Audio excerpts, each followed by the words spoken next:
In 1998, a series of chance finds scattered across this field near Manchester inspired a local enthusiast to start field walking. And for 8 years, he's been walking and walking and walking. Now, after hundreds of hours of close scrutiny, he's accumulated evidence of over 8,000 years of human activity, from the prehistoric to the post-medieval. But it's the Romans who seem to have been particularly active. There's loads of metalwork, including coins, brooches, and this gorgeous little snake bracelet. But the site itself remains an archaeological mystery. So what was going on here?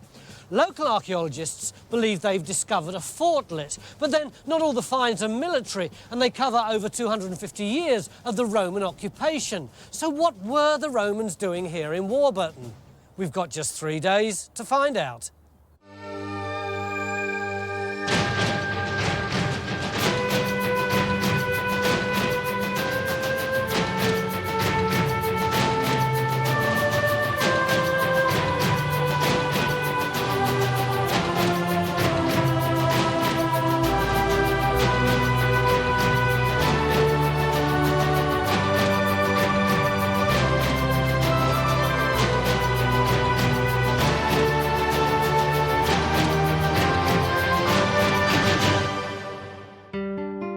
Warburton's located near Manchester, between the River Bollin and the Mersey.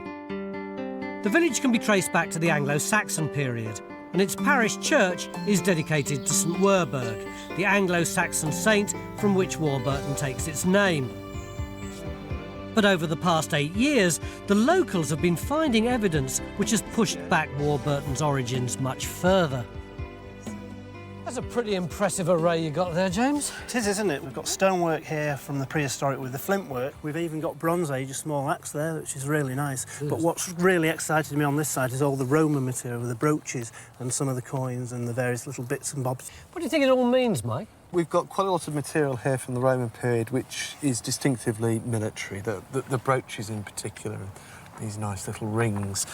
Well, we don't get, usually, in the northwest, this kind of concentration.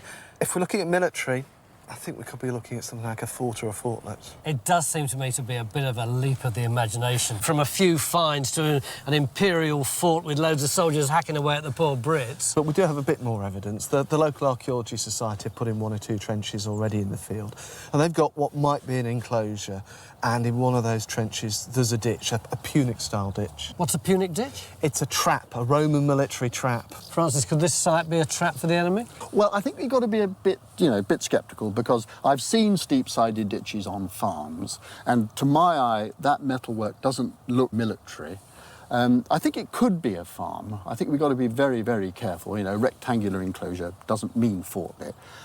So I think what we'll do first of all is another metal detect. Let's do a detailed field walk, geophysics, and put a trench in. Put a trench alongside the earlier trench, just to prove that that Punic ditch is a Punic ditch, and I might be convinced. That's great. It's going to be a little battle, isn't it, on day one? Nothing wrong with that. So, battle commences as Stuart charges off on his trusty bike to survey the landscape, and Henry begins to plot out a grid, preparing for the advance of an army of field walkers. Morning, thanks everybody for coming. We're going to try to field walk in 10-metre squares. In terms of artefacts, we're picking up everything from the earliest things to the latest things, including soft little bits of red clay, which should be what remains of the Roman pottery. Helen's troop of field walkers from the local archaeology group begin to scour the field. We're hoping that any concentrations of finds will give us precise digging targets and help us diagnose whether we've got a Roman fortlet or not. While the field walking continues, Richard the farmer begins to clear the bean crop so we can geophys and put in our first trench. We're hoping that geophys will help us identify the full extent of the enclosure and any internal features. This should tell us whether we've got a fort or a farm. But digging's not going to be held up, since Francis has pinpointed his first target using the results of the previous investigation. OK, Mike, so those 2 pegs down there, they mark your old trench? Yep, 2002 trench. 2002. And I am right, that was where you got the, whatever, the Punic ditch. The Punic ditch. Yeah, Yep. OK. So we don't want to put a hole on top of that because we'd look stupid. That's going in that direction for 8 metres, Yep. isn't it? Well, if we go this way, 1, 2, 3, 4 metres, and put one in dead parallel with it, that should come down on it. Yeah, shouldn't it should be well away from the old trench, and we should cut this ditch it? OK. in two. OK, now you hang on to that. I'll mark the ground. Give it a good shake. Where am I going? Going that way.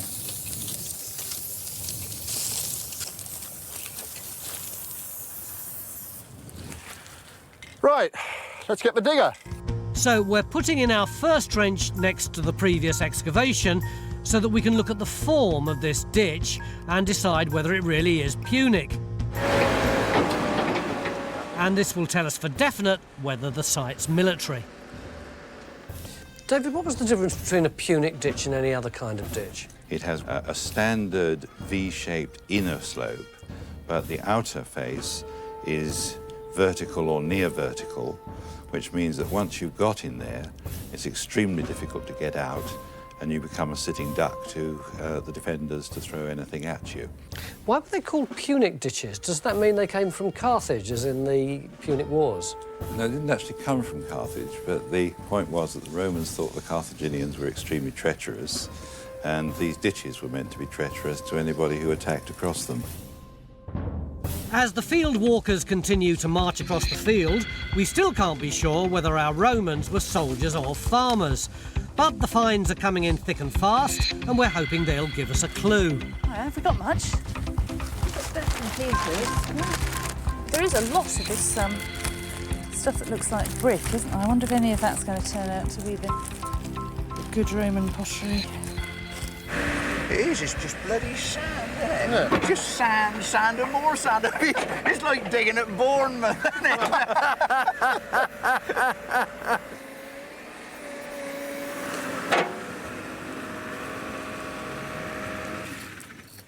Yeah, it's...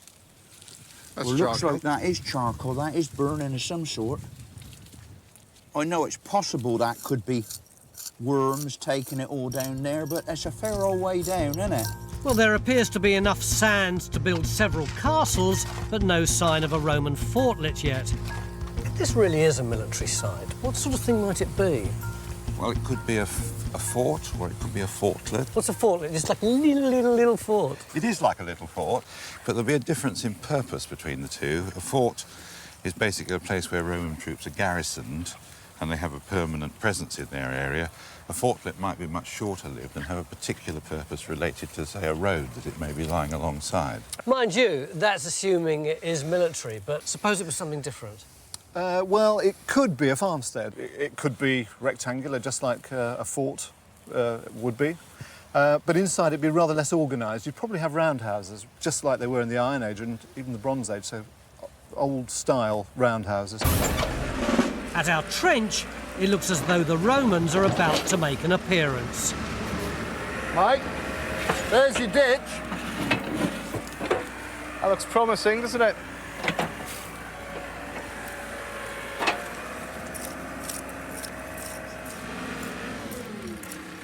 So it does look as though that charcoal was coming out the Right other on the side, edge. right on the edge of it. I'll be happier when we got it sectioned and I can see it.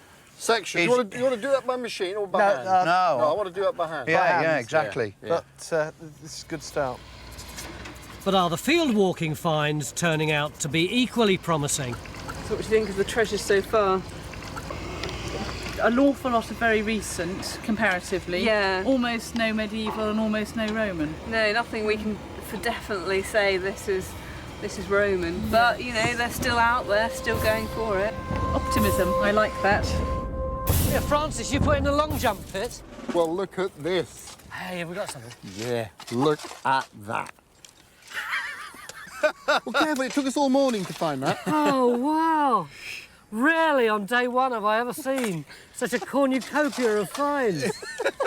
So what is this, Francis? I'm told it's Romano-British, and it's probably Cheshire Plains ware or something like that. Are they being serious or are they winding They up? are, they are. So what shape would that pot have been, Francis? Well, it's a large storage jar about that high off the ground.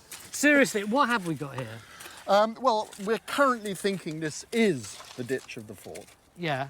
Unfortunately, I don't think geophysics can help us much. No, I think I've taken a jump backwards. In fact, Well, what's the problem for you, John? there's no magnetic contrast whatsoever. Sand on It's sand. sand on sand. Yeah. So I can't track its course. That's its theoretical course. I mean, it should turn and come back. Can't see it. I can't see it at all. Well, where do we go from here? OK, if we assume that is the fortlet ditch, we know which side of the fortlet it is, and we can make a pretty good guess by measuring at where the other 3 sides are. So that's what we're going to do. Suck it and see, measure it out, see if the ditch is there. What, put more trenches in? Yeah, yeah. OK, well, while you do that, I better careful. fight these off to the British Museum. Geophys can't help us, but we do know that Roman fortlets were square, although we don't know exactly how big this one would have been. Using the locals' excavation report, we think our first trench has located the eastern edge, and we should be able to find the western side by digging directly opposite it. So Bridge begins to open trench 2 on the same alignment as Phil's trench. Francis and Matt are putting in a third trench to locate the southern side and find out the exact dimensions of the fortlet. Ian, I don't think we want to sort of pretty about with this. We've got to find a ditch, so let's go as deep as that trench over there, so a little bit deeper than that, and just hammer it back till we find the thing. The site's progressing nicely, and it looks as though we'll be able to fill in a real gap in the understanding of the Roman northwest. There is actually quite a lot of activity going on here. There are quite a number of major centres which are either industrial or military centres. There's the major legionary fortress at Chester, for instance, on the Dee. And then moving across, we've got a fort and then an industrial site at Northwich. Another one at Middlewich producing a lot of salt during the Roman period. There's Wilderspool, which was a manufacturing centre, which is the nearest site to Warburton. And then we've got, of course, the fortress at Manchester. We know the Mersey's a big trade network in the prehistoric period, in the Roman period. And we've got copper mining over at Alderley Edge, just a few miles away. And there could be a road network that links that into the Chester, Manchester, York Road. And we could be part of that kind of localised industrial network. But just as the team seem to be making advances with the fortlet, Stuart begins to signal a retreat. I'm a little bit concerned about what's in Phil's trench at the moment. What do you mean? Well, I was looking at the field patterns on the map. Yeah. And there used to be a field hedge boundary go down through here. It's shown on the 19th century mapping. So I'll just measure out where it was. So I measured up from the hedge junction there to where the line of the hedge would be. Its direction is straight towards the wood corner down there. It goes right through the centre of Phil's trench. So are you saying that the ditch of the fort, which Phil's found, might just be a hedge line? Yeah, it's quite possible. And suddenly, the rest of the site's beginning to frustrate the archaeologists. In Roman times, a Punic ditch may have thwarted enemy attackers, but right now, it's the lack of any archaeology that's starting to challenge our own army of experts. It's all looking a bit glacial, Matt, isn't it? Yeah, all the sand and the gravel actually had me fooled for a bit. Yeah? Back there, I thought, oh, it could be a ditch, but no. How you getting on here, Bridge? Well, I've made a long trench, but I can't find anything in it. No features? None. No finds? Nothing. If we're looking at a fortlet, it's very small. For little soldiers like me? Just remember, there should be an entrance through a fortlet, shouldn't there? And what about if this trench is right through the entrance? If this is the entrance, it's a flipping big entrance, isn't it? End of day one, and the trenches we opened to find the Punic ditch have finally joined up to become one huge monster trench. But have we actually found any evidence of the Roman fortlet? There's your Punic ditch, Tony. It is a Punic ditch? No. Oh. No, this side, it's a U-shaped ditch. I think it's something off a farm or hedge. I mean, it's modern. Right? Which is what Stuart feared. Yeah, he's right. But we do have probably the longest trench we've had on Time Team in many a year. And unlike all those other trenches, this one hasn't produced a single find or a single feature. Nothing. Oh, well, yes, we have. We've had those 2 little pottery finds. Oh, no, give me a break. No, they came out of that ditch, and, I mean, they could be flower pot. I'm not happy about them at all. They're too small. And yet, this is a real puzzle. There have been finds coming off this field from 8,000 years of human history, and yet we found absolutely nothing. Why not? Let's hope we find out tomorrow. Join a thriving worldwide community of Time Team fans on Patreon. Our new target is to reach 15,000 worldwide supporters on Patreon by the end of 2025. This will enable us to continue expanding the Time Team world with more digs and greater access than ever before.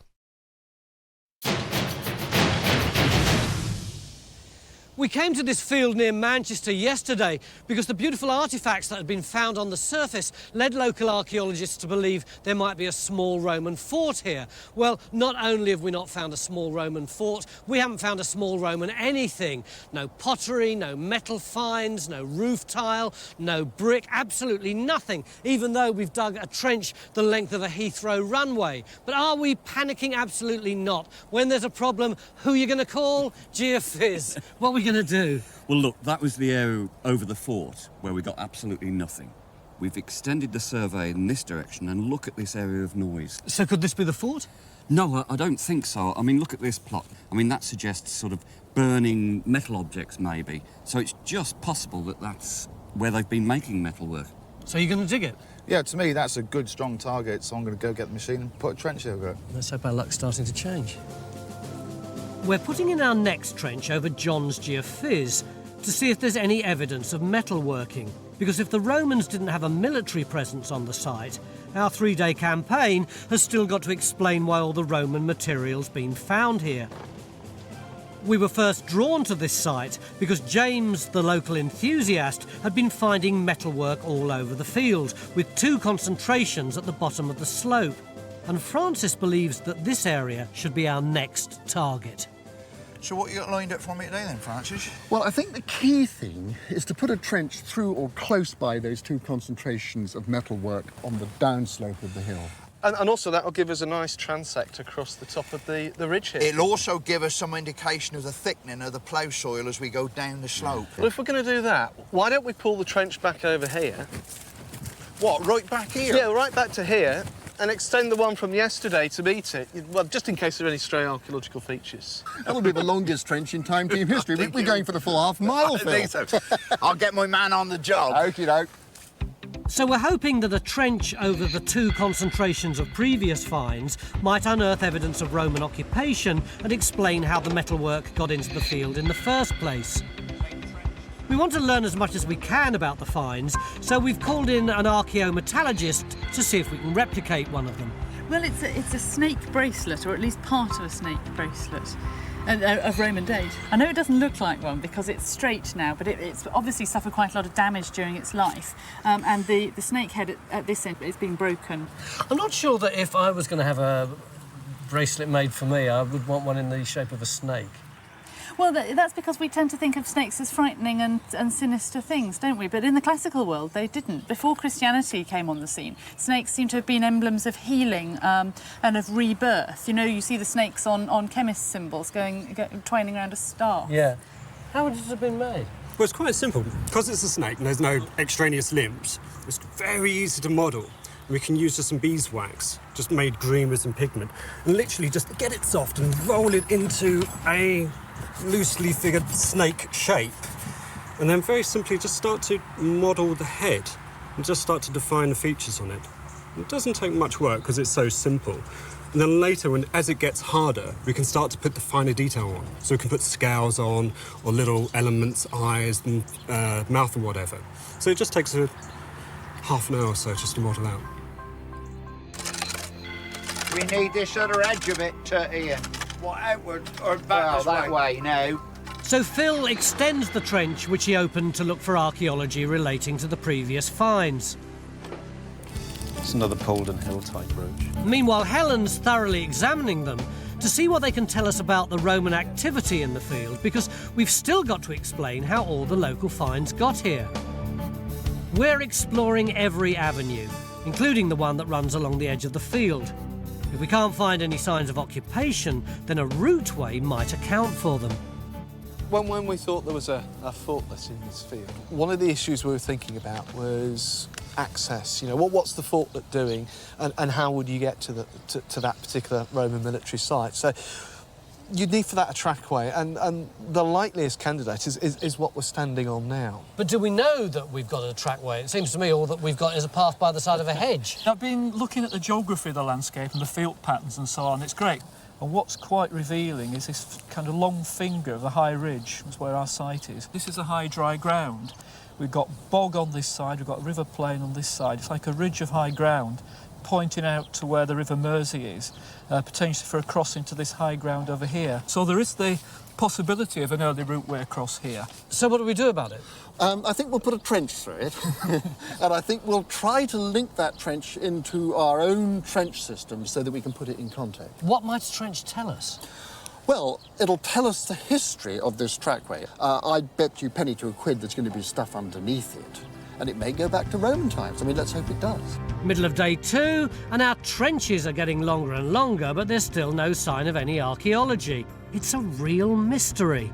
And Bridge is keen to see if a more scientific approach can explain why. Oh, a chemistry set, Bridget. What have you been doing with it? I've been doing some pH tests, because one of the things that's come up is why is there no pottery? And the little bits that are here, of course, are in really bad condition, and it's been suggested there's quite high acidity in the soils here. So I thought, well, why not test that out and confirm? And I've done 3 here, and actually tested them on the 3 soils from where Phil dug that feature yesterday. And this one here is from soils that came from within the feature that Phil dug yesterday. The one in the middle is from the natural geology, and the one here on the right is from the plough soil. And you can see that's much more yellow than these ones. And this indicates that it's got an acidity of 6.5. The other 2 are neutral. They're 7 to 7.5. Well, 6.5 isn't very acidic, is it? I mean... Well, it won't really cause any harm to any pottery. So blaming the lack of finds on soil pH doesn't seem to pass the acid test. And as the search for any archaeology continues, even the dog has got involved. But Trench 4, which was open to explore the possibility of metalworking, has finally produced some results. Kerry, sounds like you've hit the metal. We have hit the metal, but it's not the metal we want. Why not? Well, we had a spread of something, Yeah. and I think we've got a spread of nails. Nails? Yeah. What kind of nails? Well, just iron, fairly modern nails, unfortunately. Like that? It's history. Brian, you've been working on this site for ages. Why do you think that the only stuff that we're finding is modern stuff? Probably the farmer, you know, burning rubbish on the field, you know, getting rid of the rubbish. You're picking all your nails up, as you can hear now. It's everywhere. But why aren't we finding anything older? Oh, probably because we've had it. That could be the answer. Well, it seems that we've quite literally nailed down John's metalworking site, but it's still not Roman. I'm not happy. You're not? No, we have done so many time teams in the past where you get a field where the metal detectorists have been in, they've brought out a wealth of stuff, and we've gone there all really excited. We find nothing because the metal detectorists have had it all, and all we get is a couple of indiscriminate ditches. What worries me is the soil's very light, so every time it ploughs, and that's why it's so easy to metal detect, there's always new stuff being brought up, which implies that the features below are being eroded. So I'm actually very worried. While the trench over the fines concentration seems to be equally unrewarding, Matt and Naomi are busy working on the trackway to see if there's any evidence of a Roman road there. I'd give it another couple of scrapes. There's nothing in it. Stop there a second, Ian. I'm going to grab this. Ah, a bit of tarmac. I don't know where that came from, actually. Well, it's not the kind of surface we were hoping for, but there's still a chance there might be a Roman road beneath it.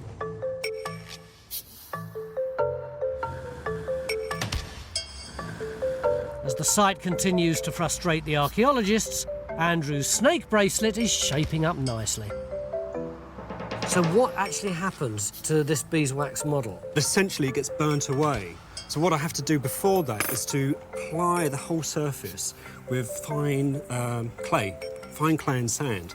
That captures the whole thing, that makes the mould, and then we put heat to it, and that drains out the wax. Show me. Okay. It's a lovely fine mixture. You just knead it on with your hands.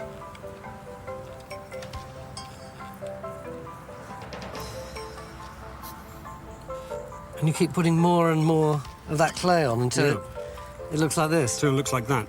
And every layer has to dry perfectly until you get something that's like a brick. At the trackway trench, finally we might have our first hint of something archaeological. Looks like you've got a result there, Matt. Yeah, we started the trench up this end behind me, and we went straight down onto this yellow sand. And then we got to here, and immediately, very distinctly, dropped down, and we got this kind of orangey sand here. But it's a bit confusing because it seems like a cut almost, because it goes straight down and then across. I'm pretty sure what you got there is a plough headland. Right.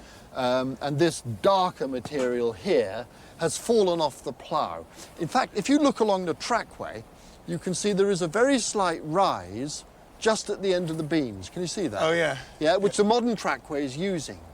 So, what would have happened, that a plough would have come across here, turned, I mean, as it turns, the soil that had stuck to it falls off and forms this low bank. Obviously, it takes a long time to do, but it goes back in that direction. Now, Stewart reckons that this field was first ploughed in the earlier 18th century, something like that. So you've got, what, 200 or 300 years for the soil to accumulate. But what's important is that we now know that the ploughs were working in that direction, okay? And that would explain why the finds are going down the hill. Or getting dragged across. Getting dragged across. And the other thing is that there is no sign below the plough headland here of a Roman road or trackway. No, nothing at all underneath it. Had there been one, it would have been buried under the headland. So this is the best place to look for it, and I just simply can't see it. No. 2 days on, and our enormous trench has so far produced nothing. The metalworking trench, empty. The trackway trench, 0. It seems completely mystifying. The locals dug in the same area and found a fort-lit ditch. But Phil thinks he can explain what they were looking at, and it's not Roman. In fact, it goes right back to the Ice Age. And I think that the best candidate for your ditch is that one. And now that we've seen the local geology, I mean, I think it's pretty clear that the geology here is just gravel. It's coming out of the glacier. And I think as the glacier has moved back across the country, all these stones have been washed out.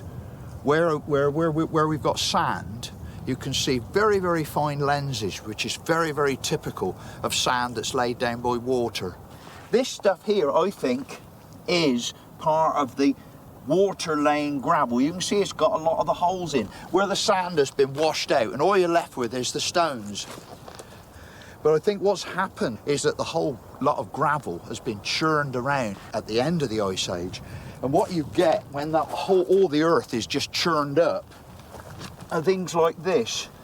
You see how that stone is vertical, not horizontal. If that was water lane, it would fall flat. But once it gets mixed around in the ice, cracks appear in the earth's surface and stones just drop down. And of course, once you know these things and you can identify them, then you can interpret them. Natural geology can create wonderful, wonderful, I don't know, fake features. It's just unfortunate when they look like fortlets, isn't it? So the Punic ditches which the locals thought they identified are probably glacial deposits. End of day 2, and the troops return to base. In archaeology speak, the pub, for an emergency strategy meeting.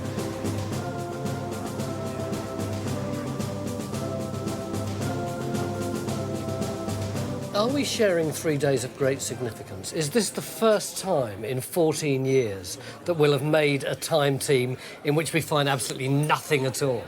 It's got to be some sort of a record, I must confess. I mean, here we are, end of day 2. We've put in 350 square metres and absolutely nothing. There can't be many fields in England where we would find so awesomely little.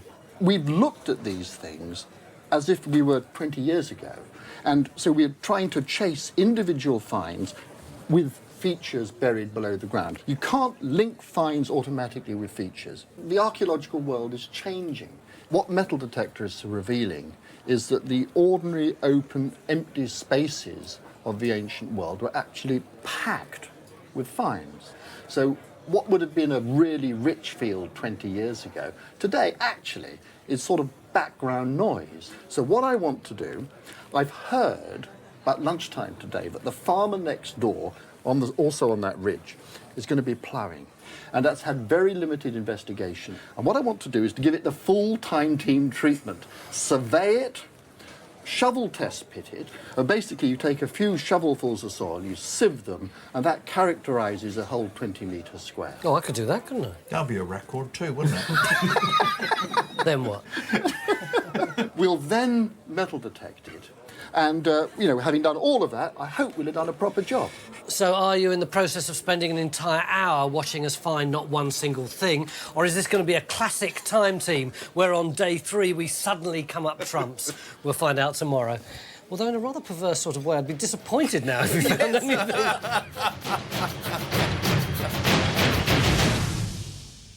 If you'd like to see more episodes like this, you can make it happen. Our new target is to reach 15,000 worldwide supporters on Patreon by the end of 2025. This will enable us to continue expanding the Time Team world. Enjoy front row seats for the greatest show on Earth and under it. Beginning of day 3, and we came to this field near Manchester 2 days ago in order to try and find the source of some fantastic Roman artefacts that had appeared on the surface. And as you can see, we did a pretty good job of searching, except that we've found absolutely nothing. So today, final throw of the dice, we're going to move over to that field over there, and we're going to take our metal detectorists and our archaeologists, and quite frankly, they're going to need all the help they can get. Having dug this field to death, we're moving into pastures new and the next field along. And we're throwing everything at it. Archaeologists, field walkers, metal detectorists, even the dog. We think the new field is a good target since it's virgin territory. And more importantly, it also lies on the ridge of high ground, which Stuart believes is the most likely candidate for Roman activity. I feel as though I'm surrounded by low-key chaos. Yes, that's because we're desperately trying to find out as much as we can about the whole field in a very short time. So we are doing a number of things. First of all, we're starting off with the old standby, which is geophysics. Yeah. But we're not really expecting it to produce anything because the results have been frankly terrible. And then we are metal detecting all the way across the field and labelling, tagging all our signals, which Henry's then plotting in with the GPS. It means that we're using metal detectoring in the same way that we would normally use geophys in order to create a pattern on the ground, which we can then use as evidence about where we should put a trench in.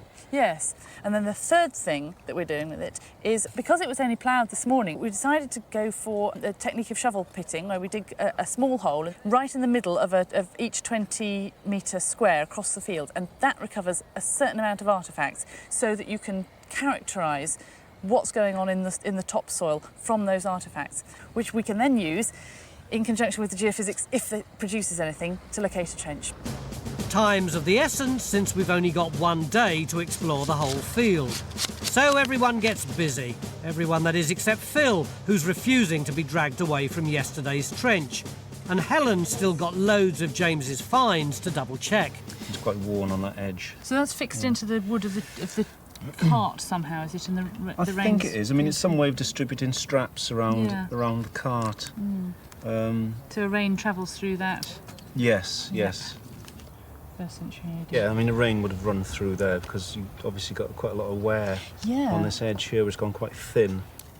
Okay. And at our original field, Phil's tenacity has paid off. And yes, he's got a result from his trench. I've never been quite sure why we've explored quite this far out in the field. Well, if you remember, there was metalwork that was coming off the crest. There were 2 concentrations, and Phil's trench was to come down the hill and follow that metalwork. Well, actually, it's been much better than that. We've found 2 lynchets. What's a lynchet, Phil? Well, it literally is an old field system. What you've got to imagine here, Tony, is literally a stairway of fields running parallel to the slope. And what is happening is that plough soil, as you plough along the slope, soil moves down the slope. And where Francis is, you will have a bank. And down here, you've got a cutaway terrace. You can see here that you've got a dark brown topsoil. That's this stuff, and it comes straight onto natural. Now, as we come down the slope, we've got 3 layers. We've got the dark topsoil, but in the middle, we've got this brown material, which is sloping down here, and at the bottom, we've got the natural. And this brown material is where the plough has actually sliced into the natural and moved all the soil down that way. So you'll have a bank here, and here there's a big cutaway. And so you've got a whole series of stairways. And you can see that the next cutaway terrace is up there where the chap is there. So you've got these fields that are about, what, 20, 30 metres wide, going down the hill. Do we have a date for these lynchets? Well, we've got scrappy pottery from the bottom of this lynchet that runs through the Roman 16th century and 18th and 19th century. So we might have 2,000 years of agriculture ploughing on this site. But the important thing is that is exactly when the metal finds were being made. That is exactly the date of all those metal objects. What's exactly the period? The medieval or the Roman? Roman into medieval period. So what you're telling me is the thing that you're excited about is the fact that we now have a field, which we knew anyway. We know it's going down a slope, which we knew anyway. We didn't know. And it's got finds in it which are either Roman or medieval. We didn't know that. This is what you're excited. Are you mad? No, there's more to it, Tony. The thing about lynchets is they're only formed by ploughing. OK, and that explains how the finds got into the topsoil in the first place. They were put there in manure. And the manure came from the farm or the settlement, which could have been over there, it could have been over there, I don't know. This was a purely agricultural landscape, but we now understand the mechanism by which it formed. And until we dug this trench down here, we had no indication that there was a pre-existing field system on this hill. The only field system that we could see was the present field system. This shows that there was a completely different landscape here in the Roman and probably in medieval period. Which is why it's not on the 18th century map, because these fields are totally different. So finally, we're beginning to reveal the history of this landscape. The lynchets are evidence of an earlier terraced field system, possibly Roman. And this would explain how the finds got into the soil, as rubbish mixed in with the manure which fed the crops. Well, Stuart, we're getting wildly overexcited about 2 lynchets out there. How do they fit into what we know about the landscape? I mean, if you go back to the medieval period, what you've got is the medieval village of Warburton here in red. You've got a church down here and a priory, arable ground here, meadow around the edge, and park and manor centre up here, and the peat and mosslands over here. But you've got a strip of open ground, all suggesting that this strip where our fields located is the pasture for the animals of Warburton village and the parish. So that's the pasture on which you'd have had the animals that would have manured the arable. That's right. This is quite important in the understanding of this. Also, the pattern of movement actually is along that road that's there today, the road that we come along, leading from Dunham straight down to Warburton and then crossing over the river. The Mersey itself is an important boundary in the Saxon period between Mercia and Northumbria. And if there's Saxon occupation close to a major boundary, there's a very strong chance there might be even Roman occupation. So those lynchets that we found are likely to predate the medieval pasture, you reckon? Indeed, yeah, I mean, I would say that quite categorically from the evidence I can put together, yes.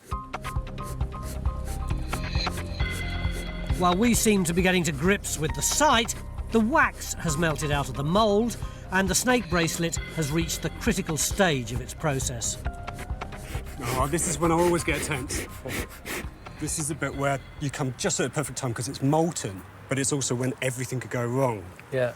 So I've got the crucible down here in amongst all the charcoal. There's some heat coming off that, isn't there? Oh, it's so hot. Now I'm going to go for it.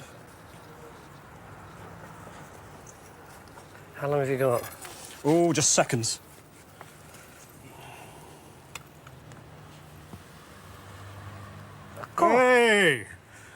Right, I wasn't expecting that to be so... So liquid? So liquid? Yeah. I mean, some of it went over the side, but that's fine. That's What's fine. the dangers of this? I don't mean dangers to you, I mean dangers of messing it up. Well, the dangers are, I mean, this is why this mould's been fired. It's been fired very thoroughly. Yeah. Because the wax that was in there, if any of that's left in, that's going to turn to carbon and that reacts with the silver. Yeah. The other thing is, which is even worse, if there's any moisture in there, that turns to steam and bubbles out the top. And it's like Vesuvius, then you get silver everywhere and you get shotgun splatter of silver pellets. How long do you reckon it'll take to cool off? I'm going to give it about 5 minutes, because I'm quite anxious to see it. So... Lunchtime day 3, and the new field is now speared with hundreds of canes marking all the metal detector responses. What are the red dots? The red dots are the non-ferrous. Combining this with the geophys and shovel pit results, we've plotted out any hot spots, and with only a few hours to go, the pressure's on to decide where to dig. There does seem to be a long line of finds there, doesn't there? Where's that in the field? That's sort of on the edge of that hill, you know, on the edge of that ridge. Ah. So Phil begins to dig a trench in the new field over the biggest response to see whether there are any finds and to analyse how they got into the ground. Is that in the spoil that's coming out, or is that in the... Could it be really, really small, or can't you? Oh, it is very small, yeah. It seems to be pretty localised, doesn't it? Is it in there, for example? No. Let's try that for what I've got in my hand. No. Try that. In there, then? It's over in that corner somewhere. Must be very, very small, whatever it is. Lead. Well, I'm damned. It's a lead seal. You know the seals that they put on the bags? That's what I think it is. It's quite a nice little pattern on there, isn't it? Our prize find. Who needs Roman when you've got a seal from a 19th century seed bag? The field's now littered with trenches, and Helen takes a quick tour to see what's turning up. No features? Absolutely nothing, no. No. Anything good? Well, the last bit that came up, courtesy of the detector, was that. Oh, yeah. That was the last bit we came out. Yes, looks good on that side, doesn't it? Yeah. And not much on the other side, probably half a button. Never mind. OK, thanks very much. You're welcome. This whole field is dotted with tiny, discrete test pits, and suddenly we've got Phil's zonking great hole. What's that all about? What we're hoping to prove is that there's a different pattern of finds in the top as opposed to that bit there. There. Yeah, then the subsoil, and then on the natural and in features underneath there. And how are you getting on, Phil? By and large, all the finds that we're getting, they're mainly Victorian, post-medieval. The main thing is that we're recovering all the finds, not just being selective with metal. And certainly, once we get through the topsoil, which is where most of the finds are, once we get into the subsoil, we're not getting anything at all. So what does all this tell us? It's telling us quite a lot. I mean, it's telling us that this soil has to be manured. That's where most of these modern finds are finding their way in. And then it's also telling us that below that there's a rather different soil which may represent pasture, and then possibly earlier fields are beneath that, but that earlier soil wasn't being heavily manured. A bit frustrating for you, though, all this digging empty trenches. I spend my entire life digging holes and finding nothing. I went with Ian, you know, the main digger driver here. He and I dug 1,800 metres across Salisbury Plain in 4 days. And what do we find? One post hole. Was I disappointed? No, of course I wasn't disappointed. The main thing is you solve the problem. When we came here 3 days ago, we came here with a set of questions. We wanted to know about the forklift, we wanted to know about the metal objects in the plough saw. And I think over those 3 days, we've answered the specific targets. I know what did really hack you off, though. The local pub didn't serve real ale. Yes, you're right there.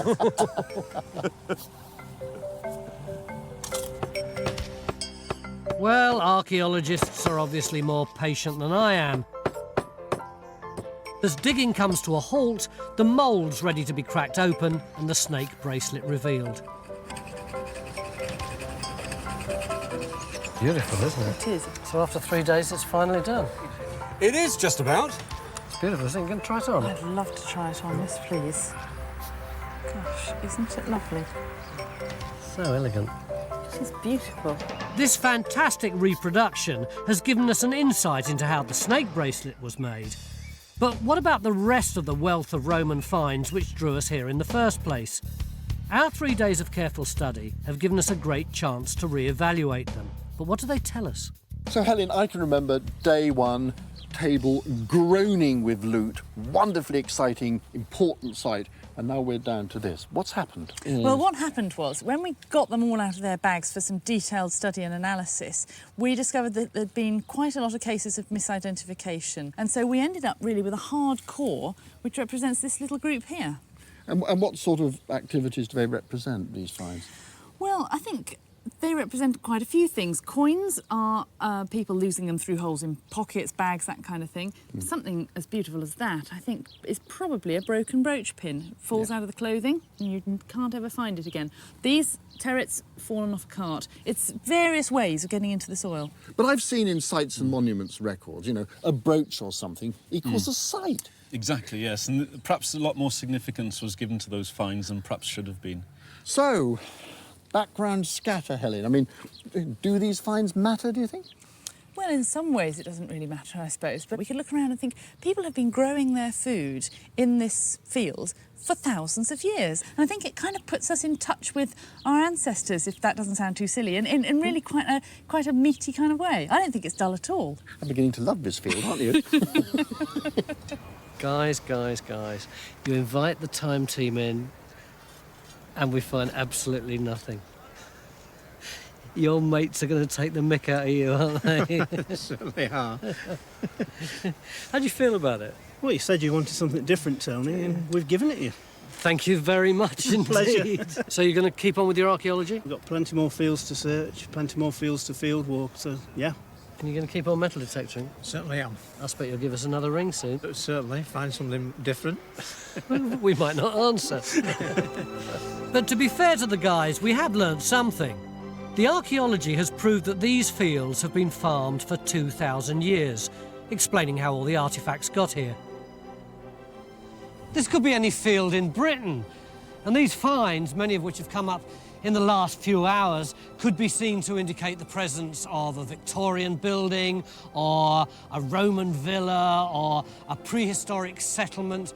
But now, thanks to our better understanding of the results of metal detecting and field walking, we realise that this is a not untypical assemblage. It's what Francis rather poetically calls the background noise of antiquity. It's taken us over 400 metres worth of trenches to sort this little lot out. And it makes you wonder how many other sites there are out there that exist merely on the basis of a few finds and a bit of wishful thinking. Oh, and one other thing. Finally, we've done what we always threatened. After 160 programmes, we've found absolutely nothing.